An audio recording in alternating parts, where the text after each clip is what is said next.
all gone to the land. Bethesda bugs never change, as they say. But also tonight, as a very special episode 150 treat, because this is episode 150, and as an apology for the episode being a day late, sorry about that, but as you can hear, I'm sick, so my voice is going to be awful, and I apologize for that. But we're not just joined by Jim and Craig tonight, we are rejoined by the one, the only, Russell Latham. How are you doing, sir? Good. We're very happy to have you back. You haven't been on since right after Tyrese died, if we recall correctly. Yeah. He's been in mourning this whole time. Yeah. I've been away for a while, and it's taken me a while to get caught up, but I finally did. Russ is like Art Morgan. Like, he was on a while ago, but now he's back. Exactly. Now, are you crazy Russ right now, or are you Zen Russ? Do we need to be worried about either one? No, I think I'm Zen Russ. I think maybe 3 weeks ago I might have been crazy Russ, but I think I'm Zen. So you ran into a cheesemaker and got rehabilitated along the way. Yeah, something like that.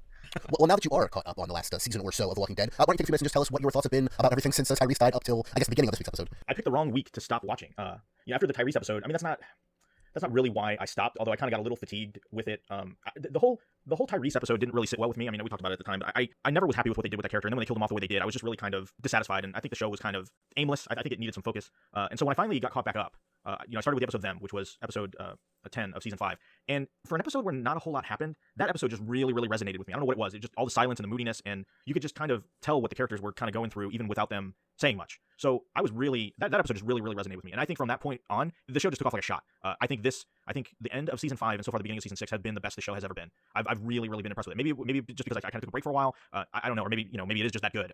But I've really been happy. I think the writing's been solid. I think the directing's been solid. I like the direction that these characters are going in. They finally all seem like they've grown enough and settled enough that I like their actions and motivations. I mean, for them getting to Alexandria for me was just like the culmination of everything that they had been through, and it was just really interesting to see how, especially like Daryl, how Daryl responded in Alexandria and how Carol responded. I think were the two standouts, because as much of a loner as Daryl is, it was really kind of cool to see him go against Rick and say, I want to be here. Like, we deserve to be here. We can make this a good place. And he wasn't really on board with all kind of the scheming and the backhandedness and everything else that was going on. But what was truly kind of a masterpiece for me was just seeing Rick just devolve. Like, he knew that these people were living in a fantasy world and that reality was going to come crashing down on them. And for him to kind of act the way he did, I'm glad to see this Rick.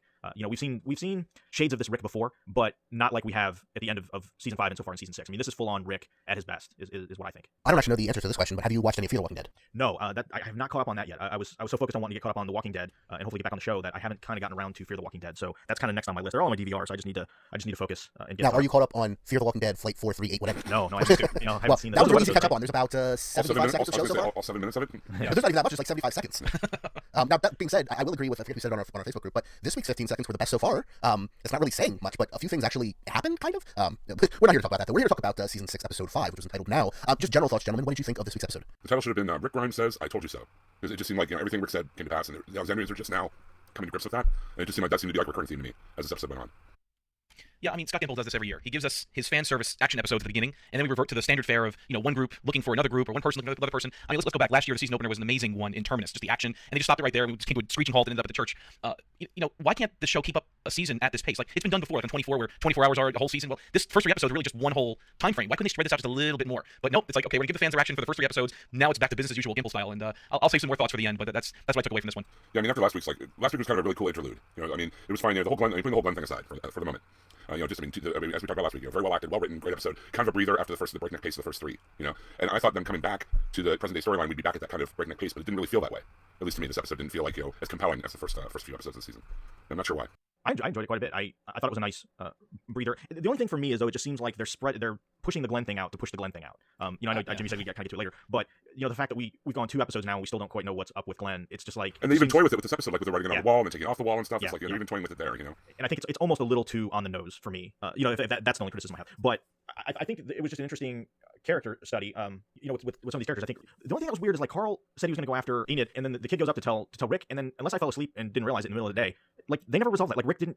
I kept expecting that to get picked up where Rick would go and talk to Carl, or it was almost just like that never happened. You didn't miss anything. Nothing happened. Yeah, it was so weird. Like, and I guess maybe in a way, I think maybe if they would have done that, then we would have griped like, oh, here we go again. Rick's going after Carl and telling him don't do this or don't do that. But it just seemed weird. They made such a big point of that, and then nothing ever happened. Like Rick is so paranoid about keeping his family safe, and then here somebody says, hey, I think he's gonna hop the wall and do something stupid, and Rick is like, okay, yeah, I probably should go do something. He's so concerned about it, he leaves a complete amateur on the wall to kind of watch things, and then never goes and talks to Carl. Yeah, I didn't love this week's episode. I also didn't hate it, but after I said last week that man is gonna suck when this awesome freight train of back-to-back great episodes ends, it's kind of ended at this point. It was an okay episode, but I think the thing I think it was Craig or Jim said earlier, you weren't sure what it was about this episode, just felt off. For me, it was a lack of cohesion. Like at the bare minimum, I guess I could say there was a slight thematic connection between the different stories of the Alexandrians coming to grips with the world that they're in now, but barely tied the elements of the episode together. And otherwise, it was 2 or 3 scenes with like 10 different characters, some of which like the Rick and Carl stuff, not getting resolved or even like in episode resolved. Like you can have a non-resolution for the episode where things are going to keep going, but it ends it for this episode. It didn't even have that for half of them, so it was fine. But this was not an episode to write home about for sure. Right. It seemed like more like one of those connective tissue episodes than an actual event episode. You know what I mean? But they can do those well as long as they have all the connective tissue Right. be And connected to each other. right. And it just wasn't working. Now that said, I thought there was a lot of really good scenes and moments, particularly character moments in this episode. Yeah, they just didn't all gel with each other. Right. I mean, the Deanna stuff I thought was really well done. I mean, this is a character that takes responsibility for Alexandria, in the beginning, and trying to build it up and everything like that. And for her to basically not even speak through this episode, or speak very little, and just have this haunted look on her face throughout the whole thing, and realize that she's responsible. It's funny. Aaron says, "Hey, look, this is my fault. The reason that they all got here was because of me." And even Rick was like, "Well, it's not your fault." I mean, I think Deanna realizes that it truly is her fault by not preparing them and not living in a world with these realities. It's kind of her fault. And for Rick and her to kind of have that conversation, Rick is like, based on the end of last season, the beginning of this season, you would think if Deanna was at a point where she was ready to relinquish and give control over to Rick, that he would take it and run. And I think Rick has come to the realization that the town needs her as well. And so it was a really cool interaction with them when she asked him, was this all just like a pipe dream? And he said, no, that this was something good. So I love those kind of moments. And then at the very end when she kind of walks the wall, and then we see the weird wall bleeding thing, and just seeing all those walkers against the wall, kind of pushing in on them, just some really great visuals. Yeah, if this was season 2, this would be a 4.5 Buster episode, right? I mean, this is the best season 2 type of episode we had in season 6 at this point. They did such a good job interweaving the first 3 stories in such a creative way with the time and the sound effects, the music, the style it was directed. It was like one long episode. Then we get the breather of the Morgan episode. That was supposed to be the breather. Although I come to understand they shot these episodes out of order. They shot that like the Morgan episode later on. It wasn't shot in this order. But either way, that was the breather. Now we should go back to some ramping up of the action. And it's like someone said, okay, it's time to have the Alexandria people have some time. So let's just give an Alexandria episode out. We'll give it to some writer, write an episode, make a standalone, make it about the Alexandria people. Let's flesh them out a little bit. And here's your episode number 5 for the season. It just broke the whole momentum of the season down. Hopefully we can pick it up next season. But I'm going to say this for the record again. I called this when you guys all said, oh, they'll solve the Glenn thing in the first couple of episodes. They won't stretch it out to episodes. They're going to stretch this thing out as long as they possibly can, whether he's alive or dead. I mean, they're just toying with us now. Yeah, I don't think we're gonna get a resolution next week. I think this is gonna be everybody else except, and I think it'll be. So at that point, it'll be what? That'll be episode next week is what, episode 5? Episode 6. 6. There's 2 more left after that. Yeah. It's Sophia in the barn all over again. All over again. But I think. Well, let's not start calling Sophia in the barn until they've done it for 7 episodes. Yeah. It's been 2. 6, wasn't it? It was I mean, Either way, this has still only been 2. Well, Yeah, the difference between Sophia and the barn was there was no real cliffhanger aspect to. I mean, there was a little bit, but not like the Glenn thing. Not only that, but everybody and the grandma isn't out looking for Glenn. Everybody is still kind of out doing their separate thing. A lot of this is kind of taking place at the same time. The Morgan episode obviously was an interlude that took place in the past. Next week's episode, I think, is probably going to take place at the same time period as this past week's episode. So the difference with the Sophia thing was it was just week after week of them actively looking for her, whereas this. I think the most interesting theory about the whole Glenn thing, and it'll tie into something we'll talk about more in our spoilers section because of the casting that was made this week. Yes, there's some casting news. But I think this is a misdirection and set up for the encounter with that particular story arc. Could be. I think That's that's big enough. episode Is that big enough? That's big enough, I think. But, that's episode 15 at least, right? Or 16 we're talking about. Maybe. Yeah.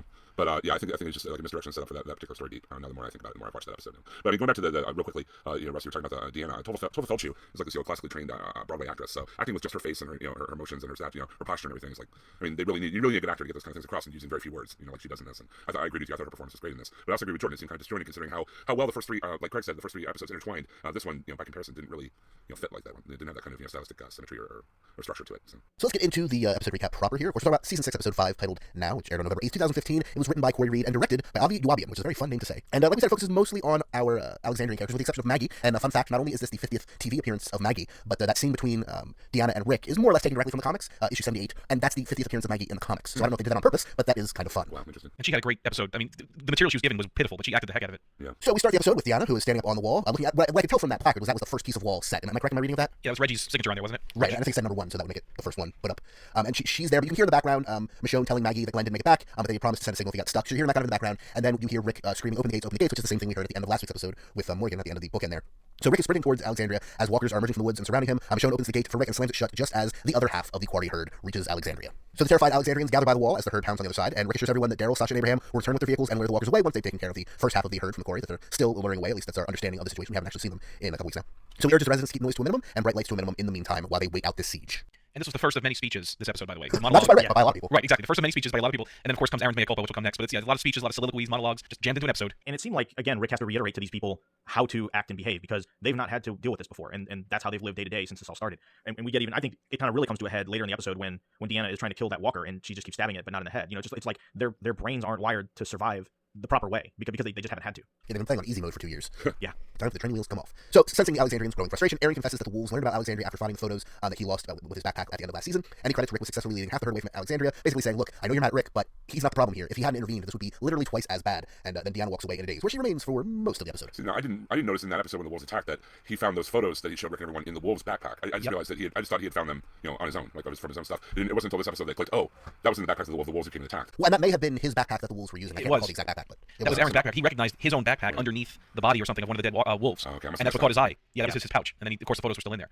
So later, Jesse drags the dead wolf that she had killed in her kitchen. She drags it to the graveyard and she starts to dig, but Rick finds her and reminds her that they don't bury killers inside the walls. And although he does not have a solution for how they should dispose of the bodies at the moment, since they can't actually get outside. That scene with Rick and Jesse, I like it. I'm not feeling the chemistry though between those two. I think they're trying to set it up. I just don't feel it. What do you guys think about that? I don't feel an absence of chemistry. I don't think it's the strongest chemistry in the world, but it certainly works for me in terms of television. I don't know. I remember this line from Mystery Science Theater. Oh, the white hot indifference. It's like, they seem like they're supposed to be attracted to one another and have this attraction or whatever, but it really doesn't seem like it. I agree with you. It doesn't really seem like they're. I do have problems with the relationship, but it's not because of that, but we'll get into my problems with it later on. So over at the pantry, we see the scared residents of Alexandria trying to raid the pantry despite Olivia's attempts to ration the food, as Deanna kind of watches on, and Spencer comes in. Spencer, just as a reminder, is Deanna's other son when he's not dead. He passionately urges everyone to stop, lest they all suffer the consequences in the future, basically saying, you're going to look back on this day and remember this was the day that everything started going to hell because we started just fending for ourselves and not working as a group. It's a nice little soliloquy, but again, it's another speech, as we say. And the residents eventually comply, and Deanna smiles proudly at her son. So then we catch up with Aaron, who sees Maggie rigging a flashlight to a metal pole, and nearby he sees a group of Alexandrians painting the names of the deceased on a memorial section on the wall, including the names of Glenn and Nicholas. So the Alexandrians at least have written Glenn off as dead, and Nicholas, but we know they're at least correct on Nicholas for sure. So Aaron corners Maggie in the armory and correctly guesses her plan to scale the wall and go search for Glenn herself. And seeing as she's determined to go through with it, he offers to help and show her a safer way out of Alexandria that won't involve them having to climb through 15 feet deep of walkers all the way around the walls. And here we go again. Maggie gathering supplies to spend half a season looking for Glenn. I just saw it happening in front of my eyes. It's just, here we go again. Glenn, where are you? We'll see at the end what happened, but I just saw the whole thing unfolding. Yeah, I totally get what you're saying. I do think that the way the episode resolves that plot does put your thoughts in a different light. Yes, we can save it for then, but I think the show knows exactly what you're thinking about that and is hopefully commenting on it directly and not just spinning its wheels. But we'll see. So they catch up with Deanna again as she looks at Reg's wedding ring and snaps out of her daze. She spreads a map of Alexandria out on the table and starts drawing out plans for an expansion of the community where different crops are going to go, that kind of stuff. And there's a Latin phrase at the bottom that she writes that essentially means this pain will help you in the future. Yeah, it's someday this pain will be useful to you. Don't ask me to say it in Latin. Dolor hic tibi proterit olum, I think it says. Whatever. That's what that means. And here's where if I weren't so lazy, I would probably edit in the Life of Brian Latin conjugation. Write it 50 times by sunrise, or I'll cut your balls off. How was that scene? So Deanna finds Spencer drunk in the kitchen along with a bin of stolen food, and she chastises him for raiding supplies after his nice little speech to the group. And Spencer accuses Deanna of giving everyone a false sense of security and blames her for Reg and Aiden's deaths. Shocked at his behavior and the accusations thrown at her, Deanna returns to a semi-catatonic state. So yeah, Spencer talks a mean game, but he's a bit of a hypocrite, it seems. Well, he said my bad when he dropped the glass, so it's some really great writing on part of the show here. But they always work in, I don't know if you guys noticed this or not, does Deanna always say the word bullshit in every episode? Like, it seems like she said it 4 or 5 times already. Like, once to Rick, once to Sasha. Now she says to her own son. That's her tagline? Is that what it is? Yeah, maybe. I mean, people have phrases that they return to often, It seems like that might be like the strongest thing that AMC will allow her to say. I mean, because they can't drop F-bombs, right? Right. No, they can't. Remember that from when they But were we're not here to talk about catchphrases. Oh, no. Mother dick. Meanwhile, because we're now going to plot 73 of the episode, Carl asks Ron to help him go find Enid, and Ron refuses and threatens to tell Rick if Carl goes after Enid on his own, so they have a little cat fight on the ground, and Carl eventually wins. But barely, because it's a pretty pathetic fight. Yeah, and Ron was stabbing the dirt right when that scene started. I guess he's trying to train himself to be better with weaponry. Maybe even The ground attacks him. Well, yeah. He's trying to do something. And then Carl has that little shove fest with him, I guess, and wins. They called him on the Talking Dead. What was it, the Shovinator? Basically. It just reminded me, I put this on the Facebook group, but it reminded me of boy fights from Arrested Development. That was funny, actually. Yeah, I saw that. It was like, to a certain extent, I'm like, I do like that they portrayed this dumb fight between dumb teenagers as really pathetic. I like that, because all too often they would try to TVify it a little bit too much and make the fight look cool, and these are really just two dumb teenagers. But at the same time, I feel like, while Carl hasn't necessarily been in a bunch of fist fights on the show, we know he can handle himself really well. I'd like to see a little bit more competency on his end, but I guess I can just take it as he wasn't really trying to hurt Ron, he was just trying to get Ron to leave him alone. Yeah. I mean, if he can tussle with the walkers, then I think he can handle somebody that's completely untrained. Yeah. I don't really see like Carl totally beat this guy up, just one punch or one elbow to the face, this guy's down, not just a shove. I mean, I'd like to see some of Carl's skills come out just for half a second at that point, but they didn't do that. They just made it kind of an equal teenage boy fight, like you said. Yeah, I like the fact that Carl was being assertive. I think they should have played it a little heavier, in my opinion, and not so much from a physical standpoint, but from even a verbal standpoint. I think Carl should have been a little more assertive to get his point across. I don't know, it just seemed like they played it a little light to me. I was fine with his level of assertion until Ron brought Rick into the picture with, I'm going to tell your dad specifically. And I thought they worked it pretty well in terms of that being the thing that immediately made Carl take pause in terms of his plan, because, his dad is the one person who could stop him for real. So, to a certain extent, it worked for me. I thought he was being more assertive before that, verbally. I did like the fact that they were giving that to Carl. I think at times, either they use him kind of as a background piece, or, going back to the early seasons, it's always like, oh, there's Carl, he's not where he should be, or he's always, sneaking off where he shouldn't be. And lately it just seems like he'll have a couple lines of dialogue and then he's kind of treated to be in the background. There's a couple episodes, that stand out, but not enough for me. And I think it's good that we saw a little bit, have him have this moment. We've seen that a little bit this season with him and Enid, which is good, because I think they're starting to realize as he gets older and is more mature that he can handle being more involved in these situations. So I hope this is a sign of more Carl interaction to come. You say that makes me think we should actually take a side for a second. Russ, what are your thoughts on Enid on the show? She just seems kind of annoying, a little too annoying. I think when they gave her that little bit of backstory, was it PSS or JSS? Yeah, JSS. It helped a little bit because I realized, okay, she's probably not been there since the beginning like the rest of them, but I think they're playing on the loner wounded party thing a little too much. Like it's a little too overbearing for me, and just I think they need to dial her back a little bit and have her be a little more either dial it back or completely turn it to 11. You know what I mean? Like she's in kind of this mushy middle stage as far as like her attitude and her interaction with people, and it just, I don't know, just kind of annoying to me. That's just me. She's definitely not a bright spot to season 5 and 6 for me. Fair enough. I mean, her acting, I hear what you're saying. She's young though. She's only, she's 16, I think so, 17. Yeah, and we all know that Carl can act, and we all know that Chandler Riggs can. We've seen him act. There's been several episodes featuring him. We know he's got it. This could have just been poor direction, maybe a little bit of weak dialogue. Yeah, I don't blame the actress because I think she does what they give her well. I think it's just the way they're writing her. it to me is just, I think they need to make a change or flip a switch or do something to kind of get her out of this weird bratty stage. I don't know. Those kind of characters just kind of irritate me over time. You know, when characters don't grow and just stay a certain way just to stay a certain way, unless they're just flat out evil and just love being evil, because then then it turns into a little bit of a campiness. But when characters are just kind of irritating, it just wears thin on me. And speaking of chemistry, I actually find chemistry between Enid and Carl. I saw that. I felt that. Yeah, no, I agree. For some reason, just when they were back to back in that last episode, like it was JSS when the wolves came by. I mean, you felt it. Even in the tree, what was it last year? It was cool. I mean, you felt some sparks there between those two teenagers, and that was what I didn't feel between Rick and Jesse, I suppose. So at least not yet. So in plot 77B, over at the infirmary, Denise pours through some medical textbooks in desperate search of a treatment for Scott, who is unconscious with a life-threatening infection in his leg wound. And Tara stops by and tries to lift Denise's spirits, but Denise remains frustrated and scared. This had a good outcome with her character. Yes. I was glad for that. Again, I think she's another one that had they kept going the route they were going, it would have kind of the same thing, just been kind of irritating. It's like, okay, you're either gonna help or you're not. And for every episode to just be like, well, I know I need to, but I'm afraid, and I haven't done much with this training, and we need a new doctor. I get that for a little bit, and so to see that get resolved in this episode, I was really happy about that. I'm pretty much right there with you. I didn't dislike the character up until this point, but there's just nothing there really. It was just Doctor Strange without the magic, or the debilitating hand injuries. But that's beside the point. There was just really nothing there. It was a very good actress who was being given nothing really to do that I haven't seen before. But I agree, that last scene in this episode, which we'll get to eventually, that totally puts a new spin on it and makes me much more interested in where they go with the character. So while walking by a neighbor's house, Jesse spots a zombified Betsy with slashed wrists through a window, and residents gather around and curiously watch as Jesse puts the zombie Betsy out of her misery, and then she gives her speech saying, "This is what life looks like now. We have to see it. We have to fight it, because if we don't, we die." Which was, I think, part of that at least was used in the trailer for the season. But it wasn't until afterwards that I realized that this was Betsy. This was David's Betsy from 2 weeks ago, the recent wife of David, who had the note written to her. When he didn't make it home, she took her own life, and that's why she was a zombie here. Hard to keep track of these rascally Alexandrians. You did a pretty good job of that, Jordan. You're on it, man. That's great. Now that I put down the zombie, I'm gonna go make some cookies. I do like her speech, though. Again, there's probably about 40% too much speechifying in this episode. That being said, this was a solid speech. It was. Did you love how the townspeople all converged on her? Yeah. They all heard that this woman turned into the house somehow, and they all, even Denise from the previous scene, somehow ran out of the hospital and came to listen to the speech. It's a small town. News travels fast, man. Jesse's making a speech. Let's go. Come on, let's go.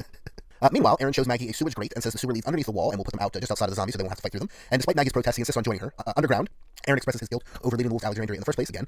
And then he saves Maggie from 2 walkers that emerge from the sewer muck. These are, by the way, awesome-looking walkers. I posted this in the Facebook group, but one of them looks pretty much identical to Clifton the Beard Skull, who's the mascot for the metalcore band Becoming the Archetype. But I love the designs of these. They're falling apart. Maggie's arm literally just goes through the flesh of one of them. And I was almost waiting for her hand to come out the back of its head and her to kill it that way. But Aaron and Maggie fight the zombies off, and Maggie urges him to turn back as he has injured his head, but he refuses. Squishy. Now, the skeleton walkers were very, very good. I mean, all hail Nicotero here. I mean, these are really skeletons. Yeah, they have exposed bones and exposed organs underneath of them. Just so good. I mean, you think you've seen it all, and this comes. One more thing, there's someone in the Facebook group, and please forgive me, I didn't write down the person's name, but you know who you are. They said, and they're so smart, our group, by the way, why didn't Aaron tell Rick about the dream? So they can get out and lead the walkers away with the vehicles and stuff. I thought that was a pretty cool little idea. I'm like, that's... Well, I mean, while that makes sense, I think Rick's plan of waiting until Sasha Abraham and Daryl get back to do it with the vehicles they already have makes just as much sense. I don't know. I mean, it would be a good plan B, but I don't know that it'd be necessarily any better than that first plan. Especially because, and granted, this is all me just, theory crafting, but at this point where they are right now, having those zombies around the walls is actually probably a good thing in that it's going to keep the wolves from getting back in at this very moment. And Rick even says that, too. He's like, they're guarding the place now or something. He says it to Ron in the next that's right, yeah. But essentially, you've got a very active moat at the moment, and given what just happened 2 or 3 weeks ago, might be a good thing to have for a while. Back at the infirmary, Denise reads a passage in one of the medical textbooks and has a eureka moment, injects saline into Scott's infected leg, and she smiles as the syringe fills with pus and his heart rate stabilizes. And she says, hot damn. Which I like as a nice little character moment. This seems to be her getting her groove back. I mean, hopefully, in terms of the reluctance to perform medicine, hopefully that storyline is now in the past. With that, she got the encouragement from Tara, she had a eureka moment, she helped the guy, she saw these things work out, and hopefully we never have to deal with it again. I'm liking Denise more and more.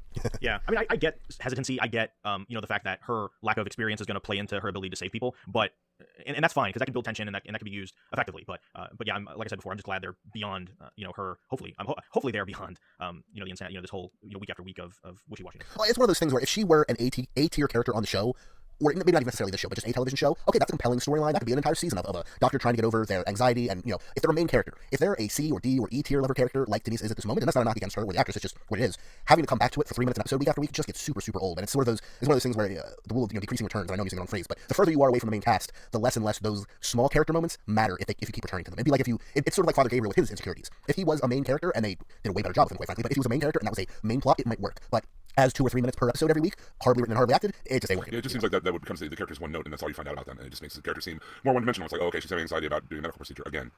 That's why I'm glad they kind of not really resolved it, but like put a spin on it in this episode. Well, that might be exactly the missing ingredient for my thoughts on that, Jim, in that it becomes one note. If she's a main character on this show or another show, then hey, you can have 10 things that define this character, and this ongoing storyline just happens to be one of them. But once you're a C, D, E, F level character on the show, it does become the one thing that defines you, and having an insecurity be the one thing that defines you, particularly on a show like this, ain't gonna work. So who makes the better fake doctor? Is it Liza Manawa or is it Denise? I actually think they both do a pretty good job. You won't spoil anything for us, though. We're not spoiling anything for you. Don't worry. You can catch up on Fear on your own. So, up on the wall from the lookout post, Rick is radioing Sasha and Abraham, but he gets no response from the walkie-talkies. And Ron climbs up and finds Rick and tells him that he stopped Carl from pursuing Enid into the woods, and then he asks for shooting lessons. So Rick takes the bullets out of the python, hands it to Ron, and gives him a few pointers on how to target walkers in the head. So is this just Ron being baby Macbeth here, or what are our thoughts on Ron's intentions? Because my thought is he's totally trying to play Rick and to a certain extent succeeding. That's what I think too. Yeah, he's up to something. This is not legit. he's still mad at Rick for killing his Yeah, father. definitely. He's mad at Carl for stealing his boyfriend. He's gonna get back at the Grimes one way or the other. And to a certain extent, he is completely, I don't know, justified's the wrong word, but I fully understand why he would have those thoughts and want to do those things. And thankfully, Rick was smart enough to take the bullets out of the gun, but I still felt like Rick should have been smarter about what's going on here. But then again, he doesn't really know the whole Enid situation, I guess. Rick may realize what's going on and playing like he doesn't know what's going on and keeping this kid at arm's length. That's a good point. Rick's a pretty smart guy, and I think he's going to tread lightly when it comes to this kid. See, it feels like he's trying extra hard to be a father figure to him. I think he feels bad. Well, not bad. I shouldn't say that. I don't think he cares about his father that he killed, but I think he knows he's going to be with Jesse, and he wants to be someone that this kid can look up to. He wants to be a good father for him. That may cloud his judgment a bit, I think.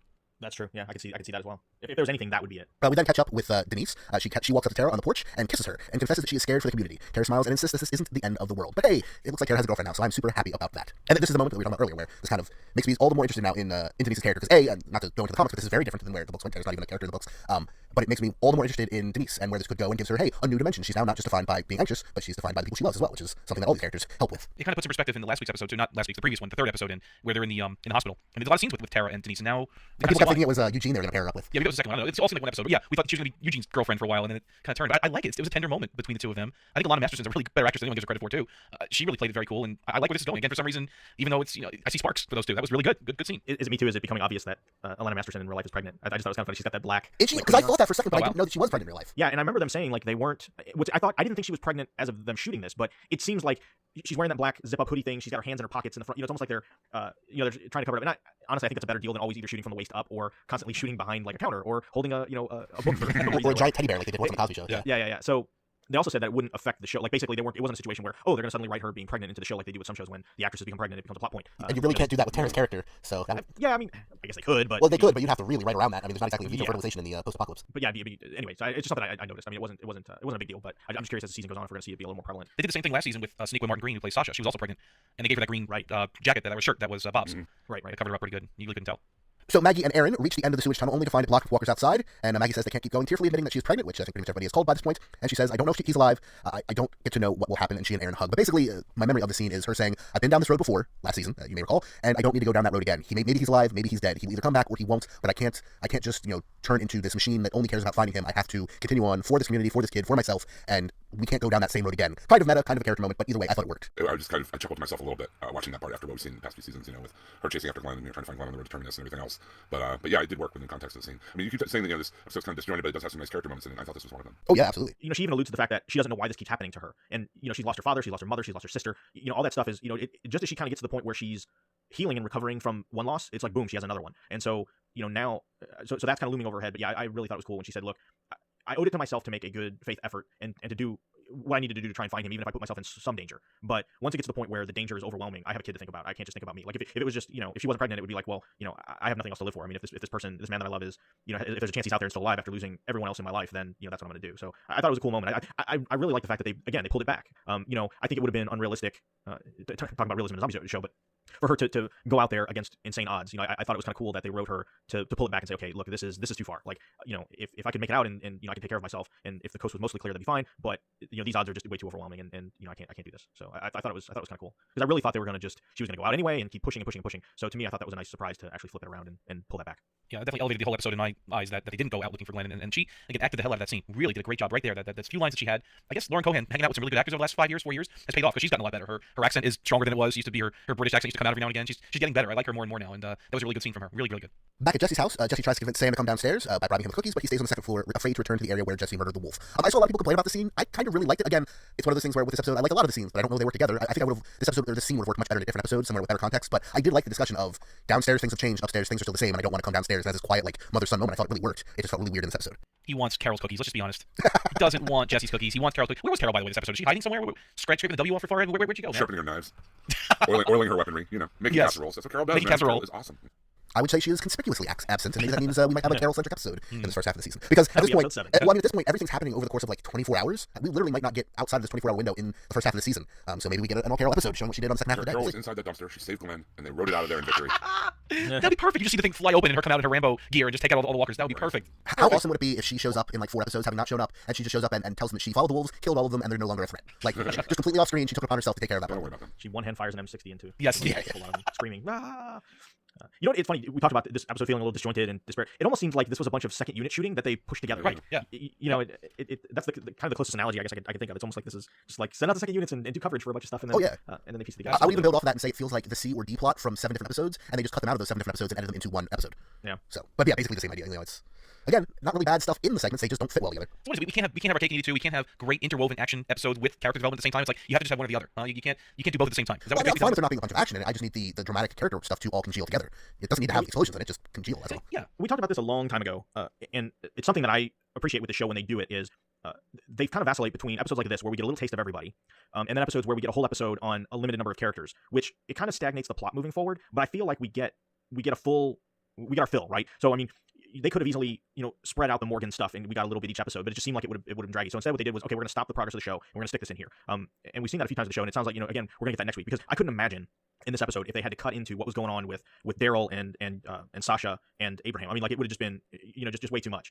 So this is just one of those episodes, I think, where they tried to do everything but, and there's enough characters in Alexandria where it's just like these quick hits that just seem somewhat disjointed. And maybe it's because they do it the other way so often, where we'll get whole episodes where, major characters aren't even in it, or we'll get whole episodes with just 2 or 3 characters, that when they do something like this, it just seems a little out of sorts. So that night, Deanna is on her way to return Spencer's stolen rations to the pantry when Walker, one of the wolves that they killed but they hadn't found his body, attacks her. And once again, snapping out of her daze, she stabs it repeatedly with a broken bottle in the chest, knocking it down and getting herself covered in blood. Eventually, Rick arrives and kills it because he knows to aim for the head and not just the chest over and over and over again. And she tells him, I want to live, I want this place to stay standing. And Rick urges her to leave the residence, but she insists that it's not her that they need, it is Rick Grimes. And still reeling from Spencer's accusation, she asks Rick if her vision for Alexandria was pie in the sky, and he tells her, no, it wasn't. Again, Deanna's supposed to be the smartest one in this community, right? She was a congresswoman or something, and she's extremely smart. She knows Latin, all right? How does she not know, after watching all those Betamax tape interviews of all the people that they've taken in from the outside, that you're not supposed to aim for the head of a zombie, of a walker? I mean, do you think that was intentional? I mentioned earlier, but I'm starting to think it was intentional. It was almost like stress relief? she purposely didn't want to put the thing down because of everything she was feeling. I mean, she goes up to the wall. It's almost like, she has these plans and everything, but it was really kind of interesting because it just seems like it was almost purposeful that she didn't hit it in the head. It was like Jesse with the Wolf 2 episodes ago. It was just that cathartic, taking your anger out on something that no one's going to get mad at you for taking your anger out on. Okay. I think anyway. I feel better about that. If that's the case, then I feel better about that than them just making her stupid all of a sudden, because she's not stupid. No, but I mean, by the same token, smart people react. And, she hasn't been in that stressful situation before. So I mean, sometimes you don't react the way you would like to. When you're scared and shocked and just reacting blindly. So. I mean, they're making like she's never even seen a walker before. They started that with last episode. What would you say, Russ, with that haunted look on her face, and it kind of even went into this one. So I keep seeing last episode, the one before the Morgan one. Probably had one that close to her. Like, yeah, I mean, literally, that's probably true. She's been behind the wall since it started. She's probably never been face to face with one before. And I think it's like I said earlier, it's one of those things where you might know what you have to do. I know. I hate snow driving. I know how to steer into a skid and all that kind of stuff. But that doesn't mean I haven't had plenty of close calls with snow driving where even though I know exactly what I'm supposed to do, I don't do it or don't do it fast enough or panic because driving in snow is the worst. Sometimes you might know exactly what you have to do, but just from panic and only having a moment to think about it, or not a moment at all to think about it, you don't do it. Particularly if you don't have to do it all the time. If you only have to drive in snow once every 2 years or something. And to continue your analogy, Rick has driven in snow every day since the apocalypse started. He's been an ice road trucker for a while. Deanna's taking out her rear wheel drive Ford Taurus with ball tires. So. I like it. Although the horses were front wheel drive, but okay, we're not going to go there. You know that. Sorry. I used to drive a Ford Taurus. I had no idea. Anyway, so Maggie goes over to the wall that has all the names written on it on the memorial wall, and she starts erasing Glenn's name, and Aaron helps, and he also erases Nicholas' name, which, boy, will he have some bloody egg on his face later. But he jokingly suggests to her that Aaron, or Aaron, is a good name for either a boy or a girl, depending on how you spell it. And again, I really like this moment. It just doesn't gel with everything else, that's all. I really like the pairing. I like the pairing of Aaron and anyone, quite frankly, in the show, but I also really, really like the pairing of Aaron and Maggie. Yeah, for some reason it just works. I'm shipping everybody this episode. You know what? If he didn't have a boyfriend, I'd be like, hey, come on now. But I mean, like, just from a character perspective, Yeah. is there anybody in the show that they've paired him with that he hasn't had really good actors chemistry with? I agree. He's become a standout character for me, and it's funny because in the beginning I didn't think that's how they were going to play him. Obviously knowing what I know, outside of the show, but they almost played him like what's his face from Terminus at the beginning. Like, oh yeah, I know what you're talking about. I can't remember his name. Where it's like I'm going to make you feel like this is a safe place, even though it's not a safe place. And I think they did that on purpose, obviously. Oh, yeah. But I really like this character. I think the actor does an outstanding job, and I hope they keep him around for quite some time because I as the season has gone on, I just think he just gets better and better. So yeah, he's becoming a favorite of mine. His name is Gareth, by the way. Gareth, yes. Gareth, yes. I want to say Mitchell. And the actor's name is Ross Marquand. Yes. He's been a good addition to the cast. They've done some good casting lately. Really good. Yeah. I mean, starting with him. I think all the Alexandria people have really been very well cast. For the most part, the primary ones, we call it secondary ones, a different story, but they're all Maybe been not solid. Sturgis, but Yeah. But, I mean, that stupid hat. what was his name again? Sturgis. Sturgis, that's right. His name was on the wall. How could I forget that? Poor old Sturgis. But no, they've done a good job casting. Even, Jesse, Alexander Breckenridge, I like her. Like, really all the Alexandrians have done, none of them are bothering me. Like, Father Gabriel bothers me. I guess he's supposed to, though, so. So Spencer goes over to the lookout post and relieves Rosita for the night, and she thanks him for taking out the wolf's truck and credits him with the fact that the wall is still standing because if he hadn't sniped the driver, then they would have driven right through the wall. And after she leaves, Spencer munches on some stolen crackers. I've got a theory. Now, where is he standing at that point eating crackers? Where is he? At the wall? Is it a specific point in the wall? Like the gate. The gate's where the lookout is, right? It works Above for the one of the lookout spots is, but sure. Okay, so I'll get to the rest of my theory when you continue on, but I think that's something to do with what happens at the end. Okay. So Rick joins Jesse in the garage and admits he expected Glenn and the others to have returned by now, and she assures him that they're probably still alive. And she says and then he pairs back at her, this is what life looks like now. And Jesse says there has to be a future and asks Rick to tell her there's more. He nods and then he kisses her, which, just reminding everyone, in the context of the show, he murdered her husband less than a week ago, and now he's kissing her. He has now outshined Shane. It's just like the beginning of Hamlet. Wow. But yeah, like, that's my problem with it. Like, their chemistry is fine. I don't think it's bad chemistry. I don't think it's great chemistry. It's fine. Although I will say, from seeing Alexandra Breckenridge on Talking Dead, she seems like an absolutely delightful person. And you can never go wrong with her blue hair. But that's beside the point. It's been literally a week, like at the most, since he murdered her husband. Yeah, I guess the one thing though is I think Rick understands, like, she's probably had no love for him for quite some time. Right. Like, she cannot have possibly still been in love with him. Oh, I It don't was doubt that fear. both of them want to do this. I'm just saying, ethically, there is a problem here. I guess. I mean, look, I don't know. I mean, It's the end of the world. They can do whatever they want. I'm not going to, I mean, put Scarlet I Witch think it's on more on Rick than it is on her. Like, if she wouldn't have initiated that, but Rick did. And from Rick's perspective, he's maybe not 100% stable. Maybe. His wife is gone, and I think he's trying to understand the fact that he's got a daughter, he's got a son, and he kind of sees someone that maybe in this place he could settle. I don't know. It didn't bother me, honestly. I didn't have that same reaction. If the circumstances were a little different, if it turns out that her husband was just a douche and not an abusive douche, then I think I would have a different opinion. But given that he's been beating her for probably almost their entire marriage, I could easily see where, even though he's dead, that she that doesn't hang over her. But, Well, I mean, it was proven that he was abusive a couple episodes ago. So we know he was hitting her. He was hitting her son. and had done so in the past. Right. So this was obviously a loveless marriage for quite some time, and she just didn't know how to get out of it. Even Carol said, "Look, you better help her. I've been where she is. I've been in that abusive relationship before. This is going to end really bad." And that's what got Rick started, in the whole thing. Again, with the chemistry, I felt more chemistry in the episode, I guess last season, when they were in the house at the party and the little kiss that they had there. I mean, there was something there. This just seemed very forced. Again, it seemed like, okay, guys, it's time to get Rick and Jesse together. It's been enough time now. Let's get them together to kiss in the garage. I just didn't feel it. Didn't feel natural to me. But yeah, he's definitely turning into Shane. You're right about that. We really got to be worried if he starts shaving his head. And sniffing everything. Walking funny, right?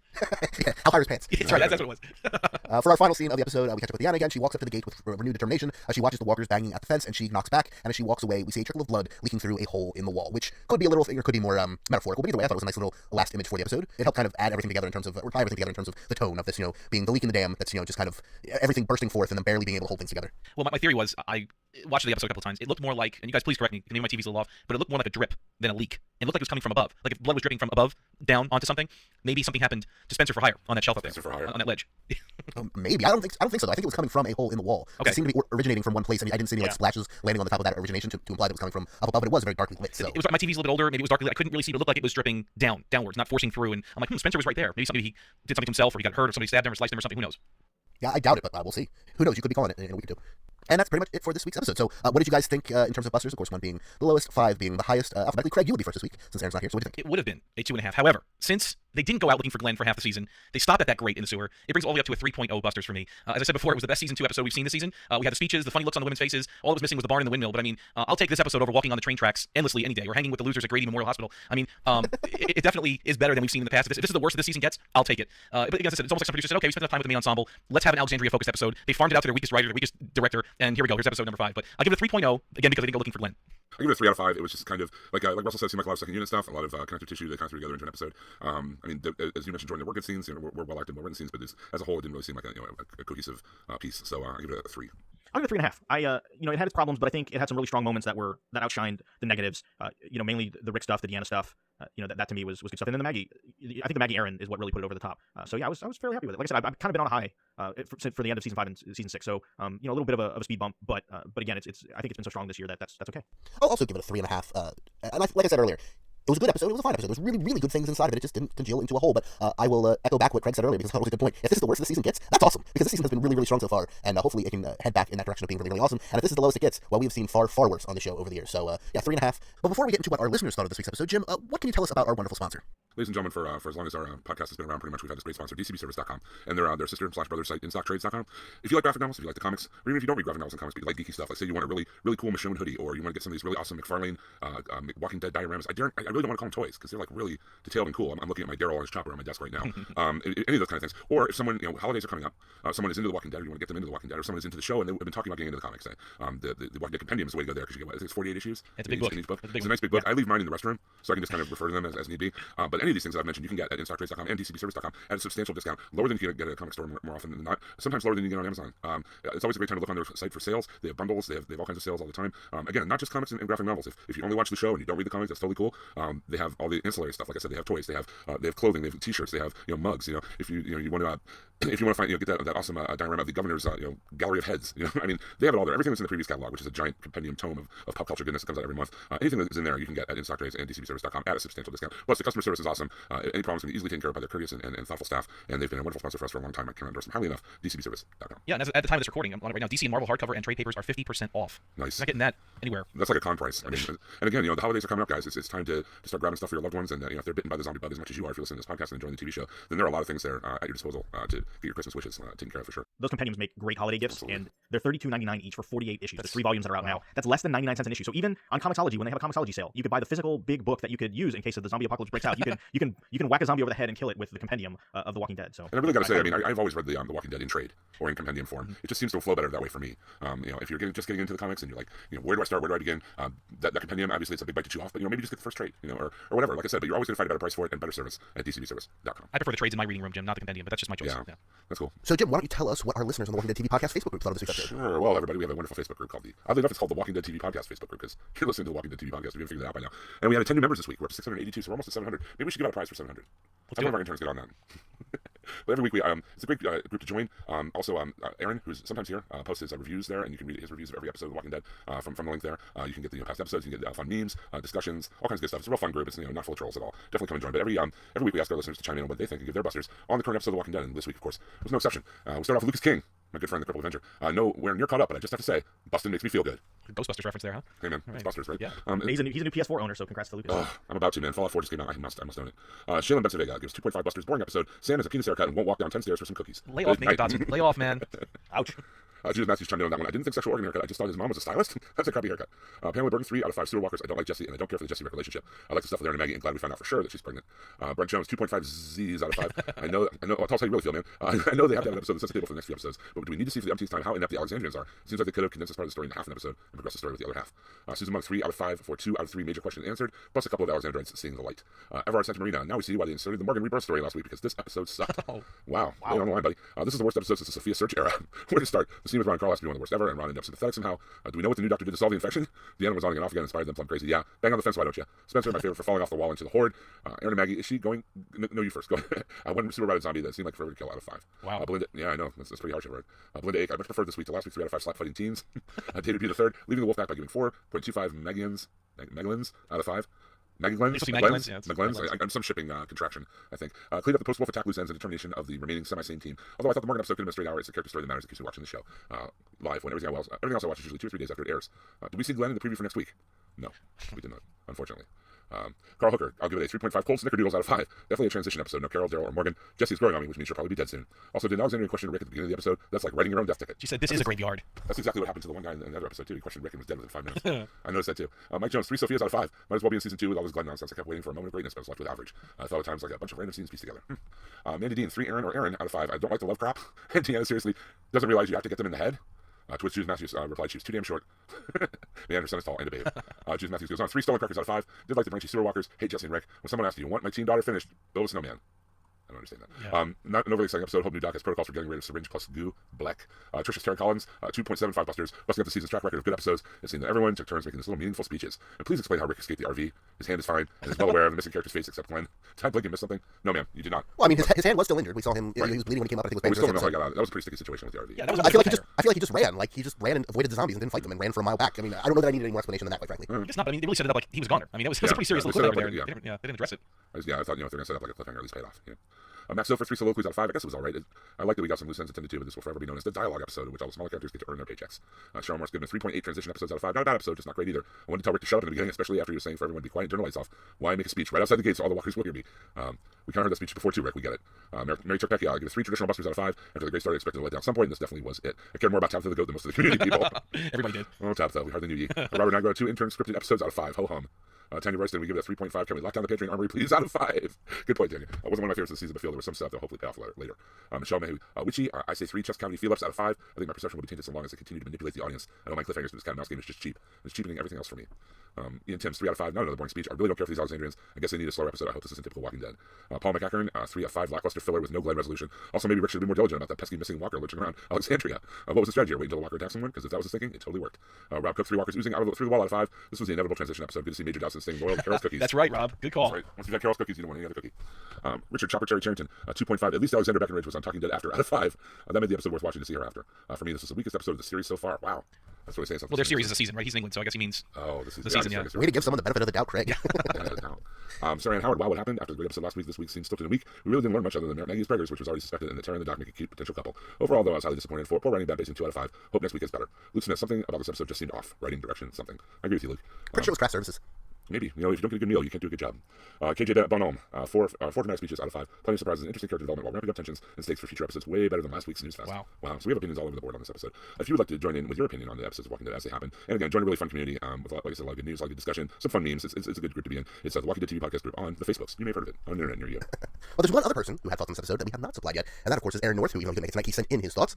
So here is what he said. Hey, Jordan, since I won't be in today, here are my thoughts on the episode, which you can read on the show starting now. Hey, guys, I'm busy comparing cookie recipes between Carol and Jesse, so I'm unable to talk on the show this week, but you can know that I wouldn't have had much to add anyway. Overall, now is a fine episode, but not a real eventful one, even as far as transitional episode standards go. You can probably blame Jordan, who jinxed the show by wishing last week the streak wouldn't end, but regardless, this was merely a decent episode of the show that had a bad habit of using Alexandrians as a focal point for much of the episode, but not casting decent actors for us to care about their side. That scene in the pantry, laughable. Thankfully, Dr. Denise and Prego Maggie made for the best portions of the episode. Lack of the series' best characters this week, Carol, Daryl, Morgan, Michonne, etc., didn't help, so we were left with a couple decent subplots and a creepy Rick romance. Hopefully, next week will be more fun, regardless of whether we learn about Glenn or not. 3 busters. Thank you, Aaron. Oh, Aaron writes. His reviews are really good too on the young folks he puts up. Just they're always great. It's like he actually does this for a living, so he has a way with words, and his reviews are good. If you haven't checked it out, he posted on our Facebook page as well at theyoungfolks.com. So definitely check out his reviews; they're really good. So that's pretty much it for this week's episode. Of course, until next time, you can send us an email, wdtv@hhwlod.com, or check out the Walking Dead TV Podcast Facebook group on Facebook to join up with us there. And of course, you can follow us on Twitter at hhwlod_network, or follow us individually. I'm at JordanFRM Jersey, Jim is at Yoda Jones, Craig is at Auto Chat Show, and Russ is at R Latham, Latham. And so until there's no more room in hell in the dead walk the earth, remember, this is what life looks like now. We have to see it, we have to fight it, because if we don't, we die.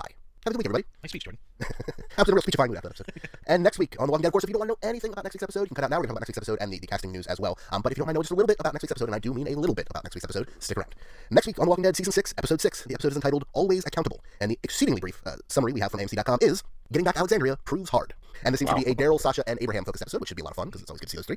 But that's pretty much all we know about it. And it seems to be a mostly Daryl-oriented episode, but with Sasha and Abraham there as well, at least for some of it. Something for the ladies. And no Glenn. That we know of. They were on the other side of the town, so I wouldn't expect to see him. But our casting news, we have big casting news for the show. And if you just wanted to know about the episode and you don't want to know what the casting news, now's your last warning. But the big casting news we have is for an upcoming character. I think will be vague, but we can say a villain. That you've probably heard mentioned before. The character's name is either Negan or Negan. It's one of those Michonne type names. Well, we won't really know how it's pronounced until they show up in the show. But Negan or Negan will be played. Drumroll please. We've had a lot of different suggestions about who this could be. We've had a lot of different rumors. It's Jeffrey Dean Morgan, who is no stranger to comic book related materials. He of course played the comedian in Watchmen. He was in The Losers. He was in Jonah Hex, which I think all of us pretty much forgot about. And he is going to be playing next year Thomas Wayne in Batman v Superman: Dawn of Justice. He's also Papa Winchester on the long-running Supernatural TV show. And he was Ghost Denny, spoilers, on Grey's Anatomy, and regular live Denny as well. But he was also the Ghost version. That was a weird plot development in that show. But anyway, It all comes back to watching. Talk about somebody who could play crazy, and play forceful, and play intimidating. They got the right guy. I think it's a spot on casting. We've heard a lot of different names being thrown around for this character, including like Wesley Snipes. I heard last week. That was fake. That was Sorry, a that was rumor. debunked. Yeah, but we've heard a lot of names being thrown around, and this seems pretty solid though. And I think it's an excellent choice. Yeah, he's definitely not a name that I thought of when it came to this character, but now that he's been cast, it makes perfect sense. Yeah. So I'm excited because he's one of those guys who you kind of love to hate when he goes into full scenery chewing mode, and that should be a lot of fun for Negan. Because right before this, they were talking about Garrett Dillahunt got the role, or he was lobbying for the role. It looks like online from Yeah. Justified and Deadwood, and what's the show he had? Something about Arizona or Phoenix or whatever that was there. He was the Terminator in the series. Oh, that's right. Connor Chronicles. He's a great actor. I mean, I like him, especially from Deadwood, but I mean, Justified as well. I guess I could have seen him as Negan, but now that I see this person, and I really wasn't too familiar with him, I did a little YouTubing and seeing of his work. He is very well suited for the Negan role. I think we're in for a treat at the end He's of probably the he's a little bit older than I would have assumed for Negan, but I think that's fine. I mean, the age of the character is not like a defining characteristic, and I guess he's not really that old either. He just has the graying side. season. walls, Yeah, which thing. makes him Yeah, he can probably older. hide it out and get the black But hair even if he doesn't, I mean, he's just such a fun actor. Playing villain, playing hero, doesn't matter. He's just always a lot of fun to watch on screen. So Yeah, I'm as excited. far as like the whole like menacing, intimidating, evil. I mean, like I said, look at his portrayal of the comedian in Watchmen. I mean, all those things, the same things that he's going to be portraying as Negan. Yep, exactly. I loved him in The Losers. Yeah, he was I very love nice, The Losers. I think The Losers is one of the most underrated comic book adaptations out there. So if you really want a good piece of Jeffrey Dean Morgan, check out The Losers. Yeah, and early Chris Evans stuff too. Yeah, that's true. Yeah. Yeah, he stole that. Yeah, he was awesome. Chris Evans stole He was that awesome. movie. So don't stop believing, I guess, and have a good week, everybody. Take care. Take care.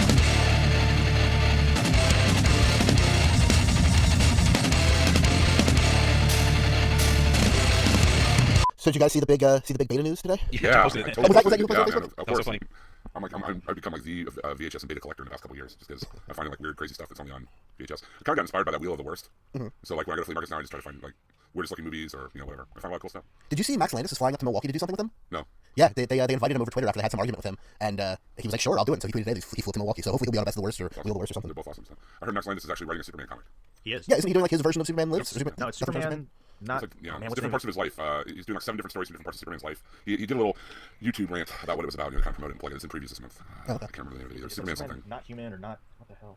It's It's Max Landis writing Superman on there. Now, for the Jeffrey Dean Morgan news, do you want to save that for a spoiler section at the end? Or, I don't remember, it's been so long since we've, like, done casting stuff. I don't remember what our policy was on... Well, it's a character they haven't seen yet, and they don't really know yet, so I think it would fall in the spoiler territory, wouldn't it? I mean, fair it's something that we know from the comic, but it's not something that isn't even talked about in the book. I don't know. What do you guys think? Maybe drop a teaser at the beginning so we have some casting news, but we'll save it for the spoiler section at the end or something. Yeah, that's probably I think good. that's good. Superman American Alien There you go. Okay. on sale tomorrow. That's right, tomorrow is Comic Book Wednesday. Alright, this is episode number 1. Oh, this is 150. Woo! Perfect time to have Russ back. 180. Sorry, even keeping sentences going the same direction has been difficult, because of my head cold. But, let's go into the sponsor. Just wonder if you want to take sponsor, because I will not be able to get through that in terms of keeping a clear direction. Okay, well, just, I'll start and you guys jump in. Okay, we'll do it live. We'll Yeah, do it live.